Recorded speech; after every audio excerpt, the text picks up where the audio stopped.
Philadelphia is best known for its cheesesteak, and we're here at the corner of 9th and Passyunk to find out which one has the best. Alright, so Pat's or Geno's? Pat's. Alright, we're here with Joe Fraddick, and we're trying to figure out which is the best cheesesteak in the city. Honestly, you can get a good cheesesteak anywhere. I would rather go to Jim's as opposed to these two, but, you know, I'll eat cheesesteak from anywhere. What makes a good cheesesteak? Probably the bread, the grease, stuff like that, you know. Alright, Pat's or Geno's? Pat's. I like Pat's. Alright, what makes a good cheesesteak? I like the grease and the not fatty. I don't want it to be fatty. No. No. Where do you get the best cheesesteak at? I like Leo's and Darby, but Pat's is good for around here. Best cheesesteak I've ever had. In Philadelphia, probably gonna get castrated for this, but personally I think it's Tony Luke's. You know, they're actually polite to you down there, or at least relatively.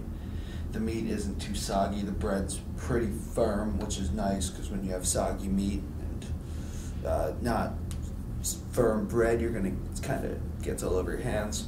So it's pretty nice down there.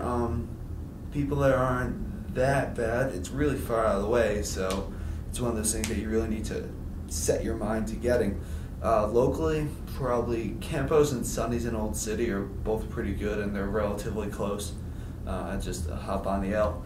Best cheesesteak I've ever had, though, was 5 or 6 years ago. My friends and I just bought a pack of Steakums and were under the influence and kind of just made an assembly line. Made like 3 pounds of Steakum cheesesteaks at like 4 in the morning.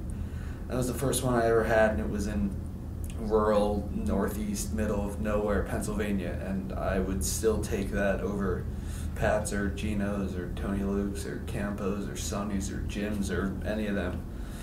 Maybe it's nostalgia, or maybe it's just that I liked microwaved meat. This concludes Group 3's news report on where to get the best Philadelphia cheesesteaks. But despite being cast in the shadows by Geno's neon lights, most Philadelphia residents prefer Pat's cheesesteaks over Geno's. This is Scott Simpson from Group 3 News, signing off.